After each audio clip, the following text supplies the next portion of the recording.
Saúde, amada igreja, com a paz do Senhor, amém? Glória a Deus. Abram as suas Bíblias em Mateus 24, no versículo de número 36. Mateus, capítulo 24, versículo de número 36. Pode cortar aqui, Walter, por favor.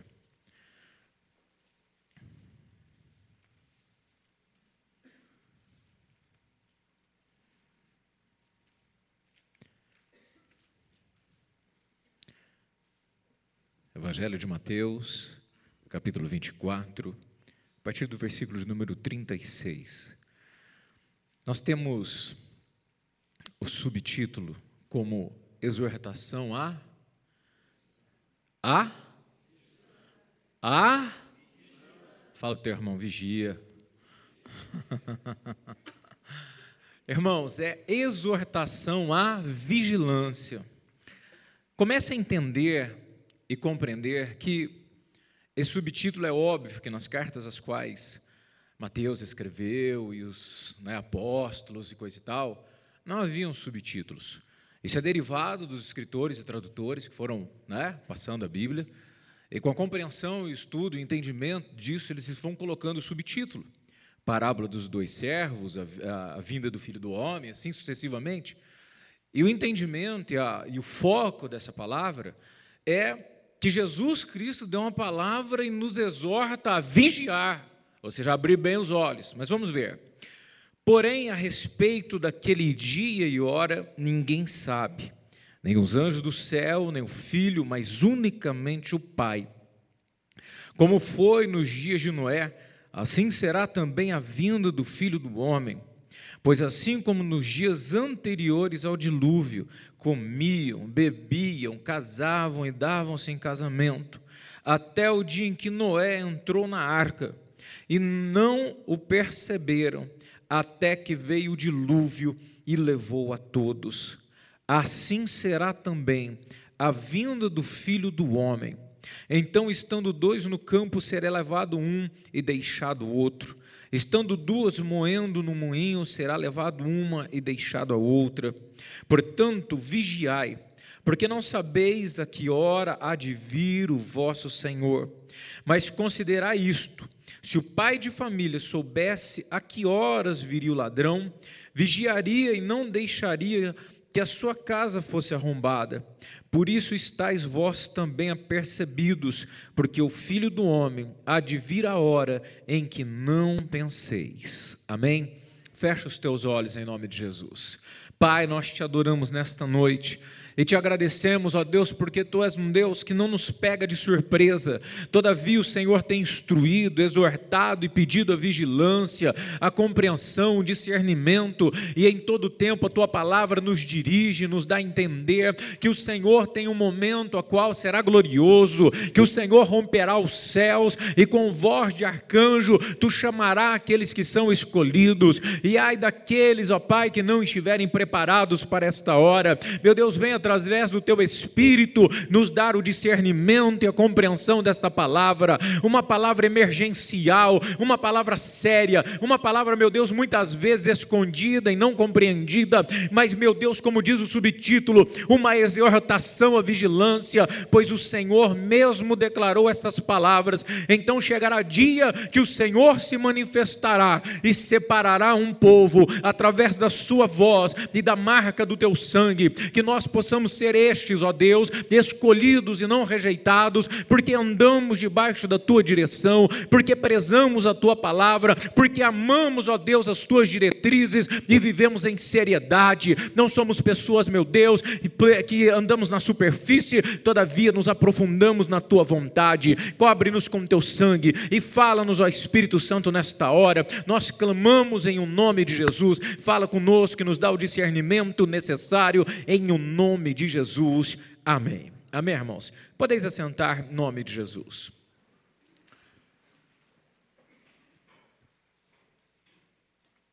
Irmãos, a partir do momento que comecei a entender um pouco mais como criança e como filho de cristãos, o assunto nos anos 80 era tão forte, até quando, um pouquinho depois que que eu nasci em 78, não que eu nasci em 78, né, para trás, mas que eu comecei a entender, 80, 81, não se falava em outra coisa, praticamente, do que o arrebatamento da igreja, ou a vinda de Jesus Cristo.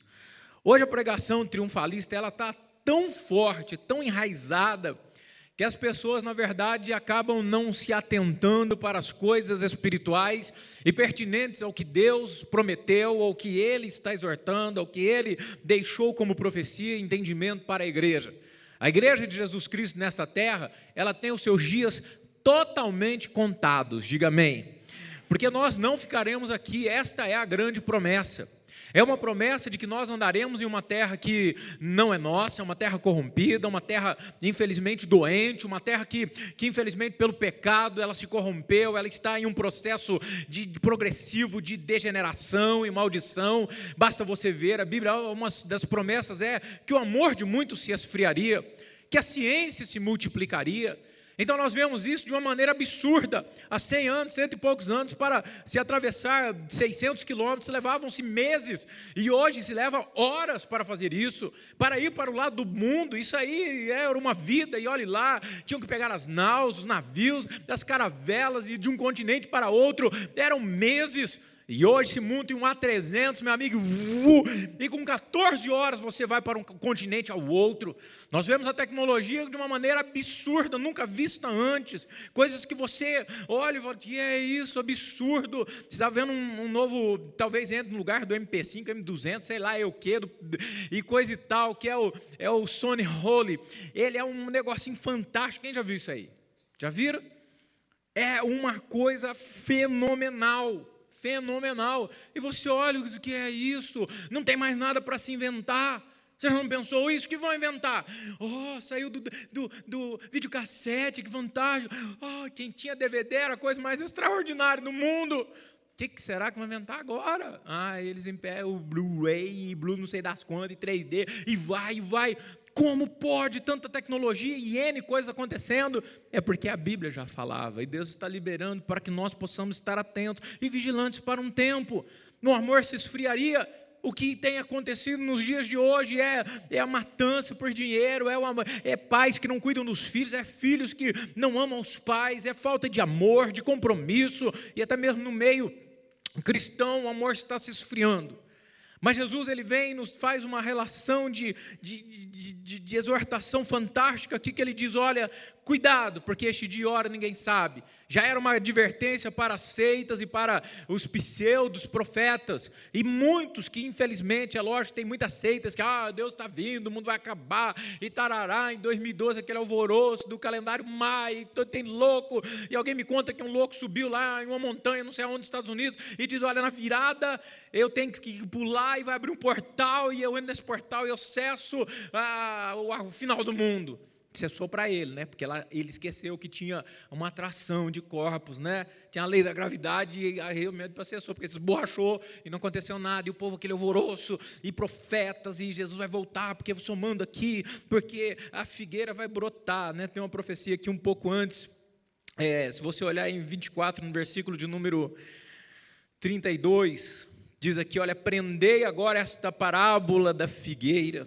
Quando já os ramos se mostram tenros e brotam as folhas, sabeis que está próximo o verão. Igualmente, quando virdes todas essas coisas, sabeis que está próximo as portas. Em verdade, que não passará esta geração, sem que todas essas coisas aconteçam. Então, Jesus deu mais ou menos um tempo para que ele voltasse para buscar a igreja. Nós já vamos falar um pouco sobre isso. E essa profecia aqui é sobre Israel. Quando Israel se constituísse nação, então uma geração não se passará sem que tudo aconteça da profecia da vinda dele. E aí a turma calcula, uma geração é 40 anos, aí não deu, é 48 anos, é não sei quantos anos, e já falaram para 2006, já falaram para 2009, né, já falaram para 908, já falaram para 2012, já falaram para todos os anos, e agora estão fazendo apostas para 2018. Infelizmente, isso não é evangélico. tá? Essa projeção de geração, quando Israel voltou a ser nação e se constituiu como nação, como brasileiro, assinou o decreto na ONU, que eles voltaram para Israel, estão constituída como nação, estão esperando que Deus 40 anos não deu, 44 não deu, 48 anos, nós não sabemos. Jesus falou, olha, preste atenção. Então Jesus sempre vai deixando para nós trilha, mas ele também deixa advertência, ninguém sabe o dia e nem a hora, ninguém sabe. Então quando vier falar para você, olha, Cristo está ali, Cristo está aqui, Jesus está voltando, isso vai acontecer, só dá licença, rapaz. Sabe por quê? O dia que Jesus voltar, para nós não será surpresa, amém? Ai, para mim vai ser, pastor, pelo amor de Deus, era bom que se ele desse um aviso, era bom, se ele desse um aviso, era tão bom, né? Esses dias vi o cara fazendo um esquema de uma televisão, e aí eles montaram uma pegadinha lá, eles colocaram ao fundo da janela do apartamento, o fundo de uma cidade, eu não me lembro qual era, mas uma metrópole, e a pessoa entrava para uma entrevista, então o entrevistador estava aqui, a pessoa da entrevista de frente, e ele tinha acesso à televisão. E essa televisão de resolução fantástica, então começou a brilhar os céus, e ao fundo dos céus caiu um meteoro.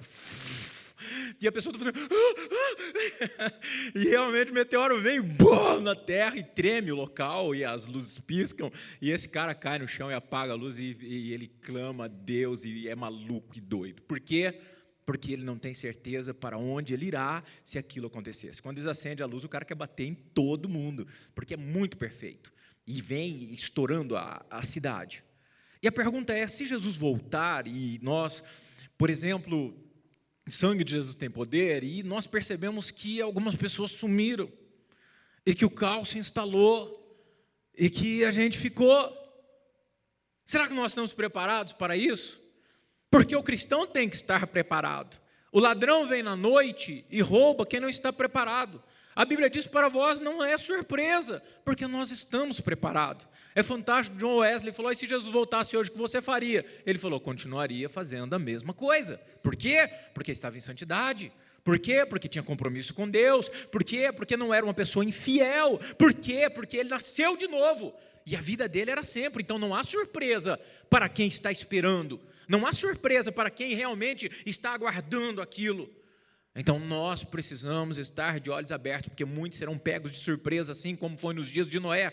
A história a qual Jesus usa, ilustrando Noé, é muito claro para nós. Ele diz, olha, eles comiam, bebiam, se casavam, faziam uma farra, até que Noé entrou na arca. E Noé, durante 100 anos, avisava, olha, vai vir um dilúvio, olha, vai cair água, olha, a corrupção de vocês está muito grande, vocês estão pecando, vocês estão fazendo o que Deus não quer, não é bem assim, e tá.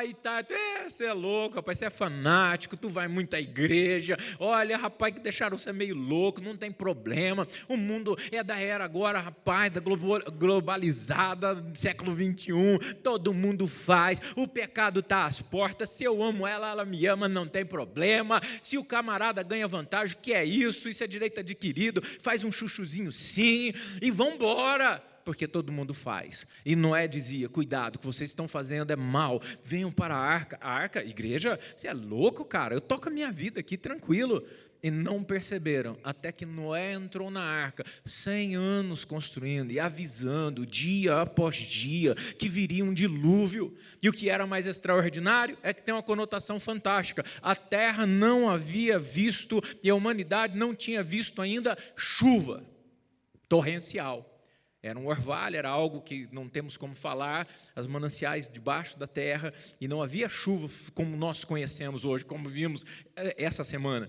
Então Noé dizia, olha, aqui onde está deserto, que eu estou vendo essa grande construção, vai inundar tudo. Aí ele olhava, você é louco, cara, você é pirado, hein, velho, além de fazer uma arca no meio do lugar, esse velho é louco, ainda fala que vai cair água, de onde vai ter água aqui, seu louco? E às vezes nós falamos, rapaz, cuidado, a maneira que você vive, entrega a tua vida para Jesus, entra na arca que é Cristo, deixa Ele salvar a sua vida, mudar teu caminho, muda de vida, vem para cá. Ah, você é louco, rapaz, não vai, você é coisa de louco. A conotação é tão clara, porque é um absurdo. Aonde é que você viu, e aonde é que você já, em qualquer parte do universo, que uma nação sumiu, que centenas e milhares de pessoas desapareceram. Embora, né, as pessoas malignas e da New Age, da nova era, estão tentando a todo custo colocar na mente das pessoas sobre os abduzidos, sobre a abdução, que os extraterrestres vão pegar e tarará, e perdi tempo, que raiva de assistir uma porcaria de um filme chamado Invasão, com a Sandra lá, mas interessante, ai que horror, porque eles estão tentando colocar que a hora que sumiu o povo, foi os ETs que levaram, mas realmente, foi o nosso Deus, que não é dessa terra, que nos levou. Talvez você nunca tenha escutado falar sobre isso, mas deixe-lhe alertar e lhe dar o nome para isso aqui. Em Tessalonicenses 4, no versículo de número 13, porque é tão pouco falado, talvez você já ouviu falar, Deus vai te prosperar, Deus vai te curar, Deus vai e realmente Ele vai. Mas para que tudo isso em sua vida seja um contexto, você precisa esperar que Ele venha lhe buscar e que Ele venha mudar a sua vida e que Ele venha cuidar dos seus caminhos. Ele virá, e para essa vinda existe um nome, somente é relatado aqui neste livro e neste local. E Paulo nomina isso. 1 Tessalonicenses 4, no versículo de número 13 até o verso 18. Paulo vem e traz a palavra para os irmãos de Tessalônica e diz: não quero, porém, irmãos, que sejais ignorantes, ou seja, não tenham conhecimento acerca daqueles que dormem ou morreram. Eu não quero que você seja uma pessoa que não tenha o saber do que acontece, para que não vos entristeçais como os demais, que não têm esperança. Paulo diferenciou classes aqui. Paulo diferenciou. Pessoas que têm alguém que morreu sem Deus, pessoas que não têm Jesus na vida, ele não é igual àqueles que têm Deus em sua vida, na questão de parentes e pessoas que morreram em Cristo, para que vocês não sofram, porque quem morre em Cristo tem uma diferencinha. Cremos que Jesus morreu e ressuscitou ou ressurgiu. Assim também cremos que aos que dormem ou os que estão mortos em Jesus, Deus os tornará a trazer com Ele. Quer dizer, é uma esperança diferente. Dizemos isto pela palavra do Senhor, que nós, os que ficarmos vivos para o quê? Vinda do Senhor, não precederemos os que dormem, os que estão mortos, não seremos ou não nos encontraremos com o Senhor primeiro, pois o mesmo Senhor descerá do céu com grande brado e voz de arcanjo, ao som de trombeta de Deus, e os que morreram em Cristo ressurgirão primeiro. Isso aqui não dá para explicar porque é demorado, mas você vai entender o que eu quero chegar aqui.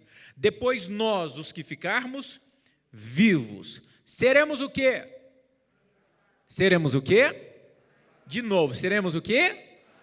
Arrebatados. Arrebatados.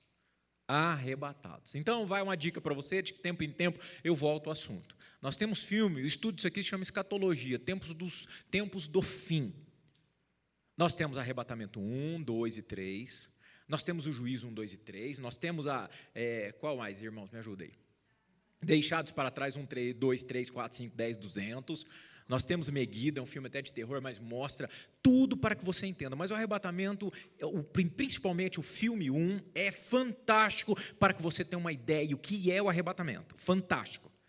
Então Paulo está dizendo que, olha, Jesus subiu, foi aos céus, e Ele vai vir nos buscar. E Ele vai se encontrar com os mortos, vai dar vida aos mortos, né? Embora nós cremos no paraíso, que da alma está lá, mas não vou entrar nesse contexto. Aí ele diz assim, depois nós que estamos vivos, seremos arrebatados. Sabe, essa conotação é interessante porque diz rapto, raptados, ser tomados com força. E o que nós lemos no começo, estarão duas moendo, e uma será levada e outra será deixada. Isso você viu lá em Mateus. Estarão 2 no campo, um será levado, outro será deixado. Estarão 2 na cama, um será levado, outro será deixado. Levado por quê? Deixado por quê? Porque Jesus virá buscar o povo fiel. Pode parecer loucura, que é isso, pastor, que você está dizendo, que de uma hora para outra alguma coisa vai acontecer e se eu não estiver bem com Jesus, Ele vai buscar o seu povo e vai ficar aqui na terra só um povo que não tinha fidelidade a Ele. Não sou eu que estou dizendo, é a Bíblia. Chegará um tempo que aqueles que são marcados pelo sangue de Jesus, que nasceram de novo, que morreram para o pecado, que andam batalhando e lutando contra o pecado e contra as coisas do inimigo, que vivem em santidade, que buscam andar com a sua vida diante de Deus, em uma vida casta e limpa e santa e íntegra, quando estes que têm a marca do sangue de Jesus, quando Ele chamar o seu povo, nós subiremos para os céus. Amém? Ah, pastor, mas eu gosto tanto dessa terrinha, então é para ficar aqui mesmo. Se gosta tanto do que rola aqui, é para ficar aqui, porque aqueles que são nascidos de novo estão esperando novos céus e uma nova terra. Um local onde Paulo fala que os olhos não viram, que a mente não concebeu, que o coração não pôde sentir, é o que está preparado para aqueles que amam a Deus. E eu, pelo menos, é para lá que eu quero ir. Para lá, aonde não há choro, aonde nem o sol, a Bíblia diz que me incomoda. Não haverá luz, porque a glória do Senhor brilhará. Então nós temos que começar a definir quem nós somos nessa vida, porque chegará um tempo a qual Jesus virá e separará este povo. E a Bíblia nos diz de transformação em 1 Coríntios 15, no versículo de número 15, verso 51. Olha que interessante o que Paulo fala. 1 Coríntios 15, no versículo de número 51. Você vai ver que Paulo, ele vem e traz novamente o texto e o contexto de uma transformação imediata e de uma transformação apenas para aqueles que nasceram de novo. Não estou falando de uma religião, estou falando de um novo coração. Nasceu de novo, mudou os seus hábitos, mudou a sua vida, uma nova pessoa dentro do mesmo corpo, porque ela realmente se entregou ao Senhor. 1 Coríntios 15, no versículo de número 51. E olha que interessante o que ele coloca. Eis que vos digo o quê? Um mistério. É uma revelação. É algo que não se compreende assim tão fácil. Eis que vos digo um mistério. Na verdade, nem todos dormiremos ou estaremos mortos, porque alguns vão estar vivos neste dia. Talvez nós tenhamos morrido até lá. Mas ele diz, nem todos estarão dormindo, mas todos seremos transformados, tanto o corpo de quem morreu, como o corpo de quem está vivo. Aí ele diz, no momento, qual a fração de tempo? Num abrir e fechar de olhos. Então, em uma piscadinha, em milésimos de segundos, nós poderemos, dependendo da minha conduta com Deus, da minha firmeza, da minha entrega, da minha, decisão por ter Jesus como Senhor, se eu for um cristão morno, porque a Bíblia diz, porque és morno, não és frio nem quente, vomitar-te-ei da minha boca. Deus não aceita cristão de meia tigela, não. Então, dependendo quem eu sou, se tu não é frio nem quente, porque se é frio, já é do diabo mesmo, e garra com ele e vai embora. Dança lá uma valsa com ele, está tudo certo. Vai já direto, né? Mas, se é quente, é firme com Deus. Se é morno, aí é o crente Raimundo, pé na igreja e pé no mundo. Então, sábado e domingo sou de Deus, até às 10, até às 11, até acabar o culto, beleza, mas depois, meu filho, ninguém segura, não vem não, ninguém tem nada a ver com a minha vida, faço o que quero, só que tu não sabe que se é morno, Deus a rejeita. Então ele está dizendo que quem tem esta fidelidade em um piscar de olhos, então nós podemos, dependendo, pode ser duas circunstâncias, eu posso piscar os olhos, abrir o olho, mas se eu estou com a Sandra aqui mesmo agorinha, rapaz, ô Sandra, e daqui a pouco escuta uma batida lá na esquerda, isso, rapaz, vai lá e cai a luz, porque alguns operadores da Copel vão sumir também, e o carro, mas cadê o carro? Rapaz, não sei, estava aí, sumiu, eita lasqueira, em uma fração. Mas também nós podemos ser aqueles que, em uma fração de olhos, nós estaremos abraçados com Jesus. Abraçados com Ele. É uma coisa espiritual maluca. E Paulo já diz assim, é um mistério. E não é para qualquer um. Porque todo mundo que quer a bênção de Jesus e quer, e crê, e entregou a vida a Jesus, tem que entender que existe uma coisinha chamada arrebatamento. Que o triunfalismo e a ideia de prosperar, de ser isso, de ser aquilo, de ter felicidade, de ter paz, abafou essas questões. Então Paulo está dizendo ao povo que num piscar de olhos, no soar da última trombeta, pois a trombeta soará e os mortos ressurgirão incorruptíveis, haverá uma transformação e nós seremos transformados, pois convém que isto que é corruptível se revista do que, irmãos? Da incorruptibilidade. Esse corpo mortal, doente, problemático, se revestirá de um corpo santo e glorioso, como o de Jesus foi, e que isto que é mortal se revista de imortalidade, ou seja, vai ser fantástico esse momento. E o que é isso? Que é corruptível se revestirá de incorruptibilidade, e isto que é mortal se revestir de imortalidade, então se cumprirá a palavra que está escrita, tragada foi a morte na sua vitória. Glória a Deus. Acabou a morte. não tem conversa. Jesus destruiu, acabou, não há mais morte, não há mais choro, não há mais dor, não há mais pranto. É algo fantástico, nós precisamos entender. Ora, o aguilhão da morte, tem a tradução que diz que o ferrão da morte, ou a força da morte, é o pecado. E ele diz aqui, olha, e a lei, mas graças a Deus que nos dá a vitória por nosso Senhor Jesus Cristo. Portanto, meus amados irmãos, sede o quê? Firmes e o que mais? Constantes, perseverantes, sempre abundantes na obra do Senhor, sabendo que no Senhor o vosso trabalho não é vão. Ou seja, pode trabalhar, pode entregar, pode lutar, porque você receberá o que Deus tem para te dar. Quando vier este momento que as trombetas tocarem, aí entra nas profecias do Apocalipse, né, estudo mais escatológico, de que as coisas começarão a acontecer, os cálices serão derramados, as trombetas serão tocadas, e as coisas vão ficar na terra horrorosas. Nós não estaremos aqui, porque Ele virá nos tirar desta terra. Então entra um período terrível que a Bíblia chama de grande tribulação, não quero nem falar sobre isso. Em 2 Coríntios 5, no versículo de número 4, olha que interessante, e essa deveria ser a visão de todo cristão e homem e mulher que teme a Deus, porque nós somos assim. Deus, eu ainda não possuía aquele carro, eu não possuía aquela dádiva, eu não comprei a minha casa, eu não vi isso, aquilo, eu queria isso, aquele outro, tarará. Mas veja pelo que o apóstolo Paulo diz que ele geme, ele chora, ele luta. Gememos aflitos enquanto vivemos neste, que diz a tua aí? Tabernáculo. Olha lá a tradução que legal.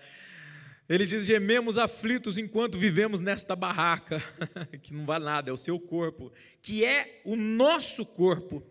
Isso não é porque queiramos ficar livres do nosso corpo terreno.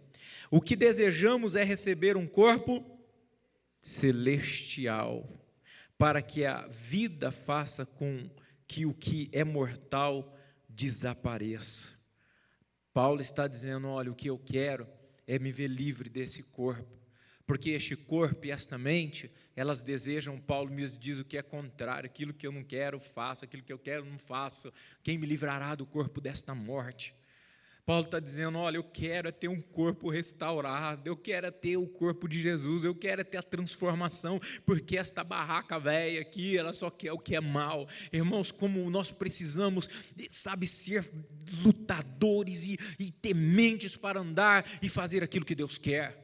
Você sabe disso, você sabe o que é o pecado, você sabe o que é as tentações, você sabe quando as coisas vão erradas, quando o inimigo vem e fala, não, desista, larga a mão, não faz isso não, olha, você foi prejudicado, onde estava Deus, e nós somos tentados por este corpo e por essa mente, dizer, abandonar tudo, ou pecar, ou fazer o que é errado.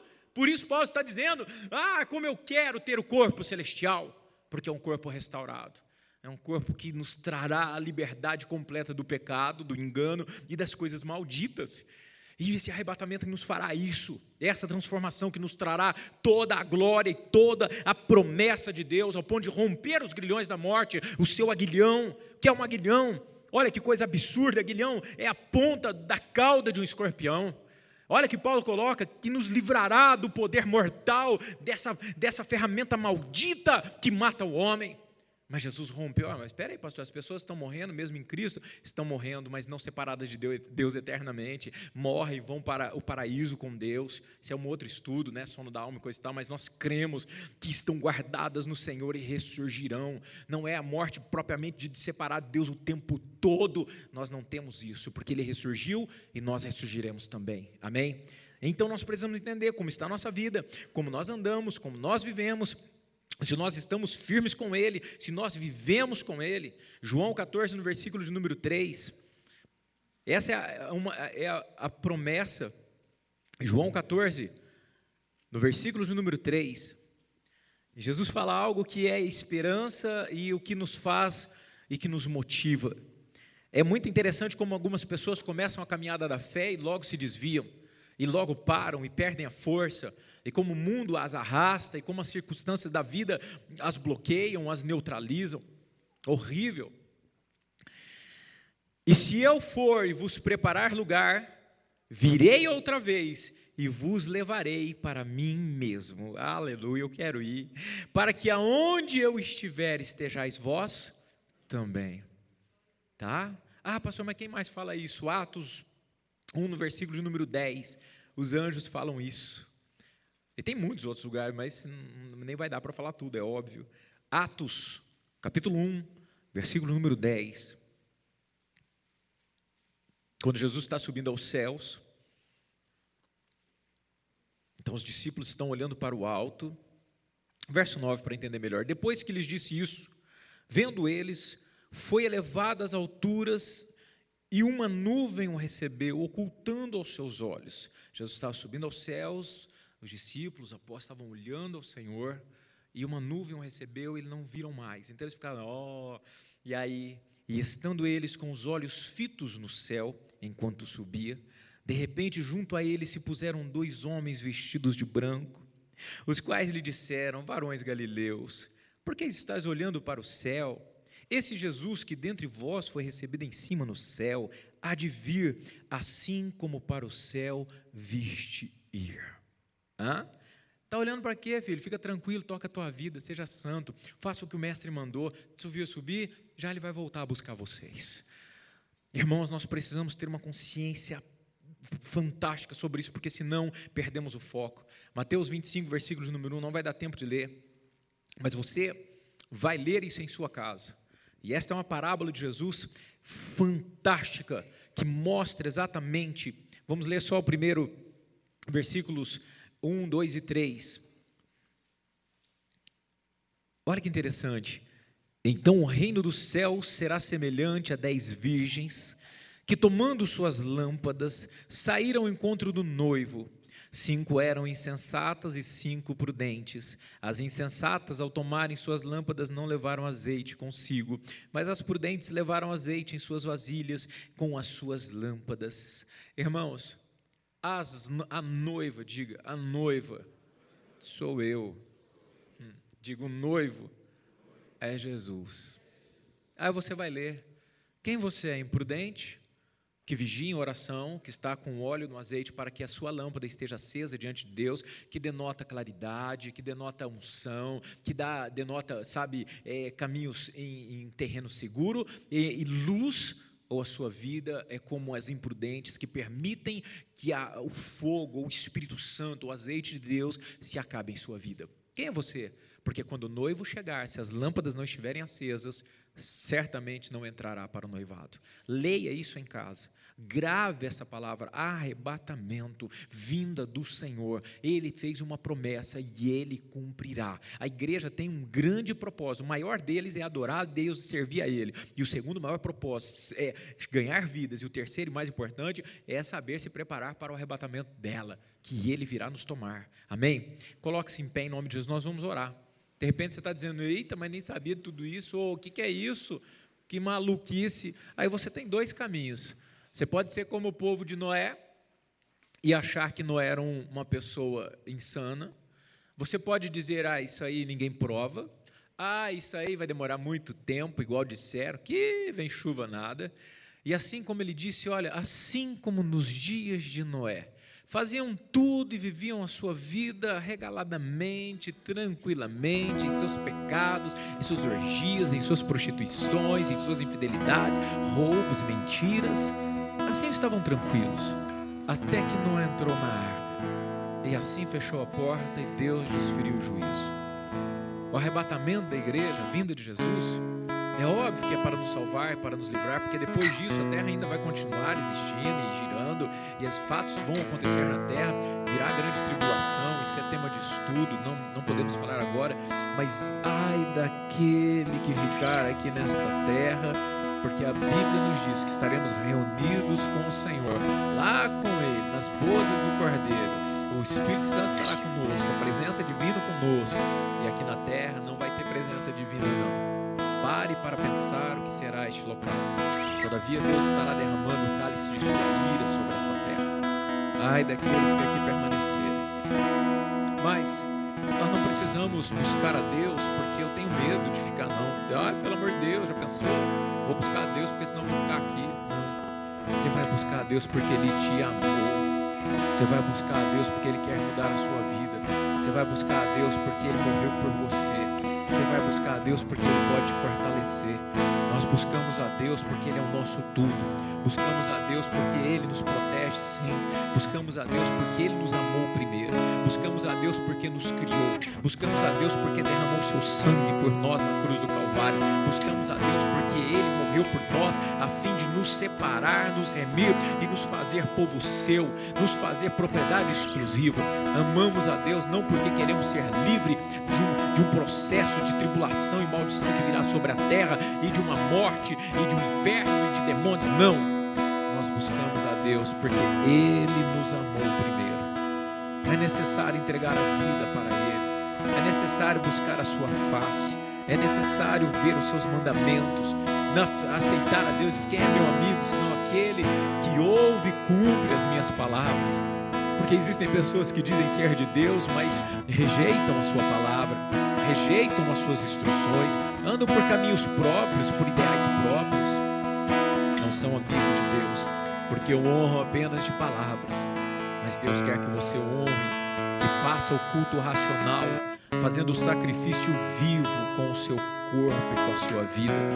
Então, quando a última trombeta soar, aleluia, e Ele te chamar, você em um piscar de olhos estará com Ele.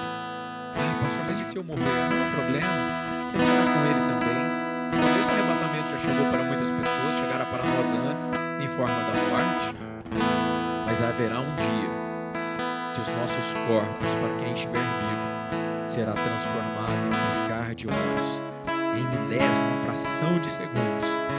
Passaremos de um corpo mortal para um corpo celestial, incorruptível, imortal, glorificado, para vivermos para sempre com o nosso Deus. Essa é a promessa, essa é a maravilha, este é o mistério. É isso que Deus tem para você. Coloca a mão em seu coração e nós vamos falar com esse Deus. Se de repente você veio, escutou, de repente você até não entendeu tudo porque é muito complexo mesmo, mas você entendeu que você quer morar com Ele, que você quer ser salvo, que quando Jesus chamar você quer estar ao seu lado e quer andar com Ele em fidelidade, em um caminho de santidade. Enquanto eu estiver orando, você vai falar com Ele: Senhor, posso até não entender tudo, mas eu creio em Tua palavra. Você vai falar: Espírito Santo, começa a dirigir a minha vida. Eu quero andar não pelo que eu acho ou pelo que eu penso, mas quero andar e viver pelo que o Senhor deseja. E Deus mudará a sua vida, porque Deus é tremendo e poderoso, porque Ele é especialista em transformar vidas, fazer novo nascimento, gerar em você uma nova estrutura, um novo sentimento, um novo coração, de um coração de pedra para um coração de carne. Aleluia. Senhor, nós te adoramos. Pai, é muito mais do que morrer por nós e derramar este sangue que marcou a nossa vida, e temos a redenção pelo Teu sangue. Tu nos separou, Tu nos chamou de filhos, até mesmo de amigos, mas além do que isso, Tu foi preparar morada, a fim de que aonde Tu estejas, nós estejamos também. E Tu diz: para que eu traga para mim mesmo. Tu tem prazer em nós, meu Pai, mesmo errantes, mesmo pessoas falíveis. Tu tem prazer em estar conosco.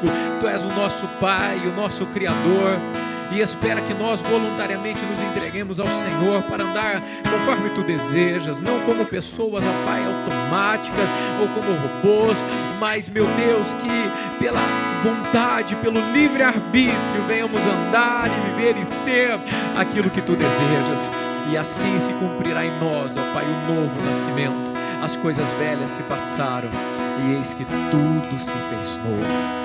Deus, opera em nós, Espírito Santo, em cada vida, a novidade, o novo nascimento, a transformação, em o nome de Jesus, meu Pai. Espírito Santo, continua soprando e falando sobre as nossas vidas, sobre este tema tão importante e necessário. Ah, meu Pai, em nome de Jesus, que não sejamos pegos de surpresa, mas todavia estejamos prontos para este dia, em o nome de Jesus, fortalecendo as vidas e dando direção a cada homem, cada mulher, pela tua palavra, pelo teu Espírito. Toma-nos pela tua mão e nos conduza. Em o nome de Jesus oramos, e todos digam amém e aplaudam o Senhor bem forte, em o nome de Jesus. Que Ele venha nos buscar. Aleluia, aleluia, glória a Deus, aleluia, aleluia.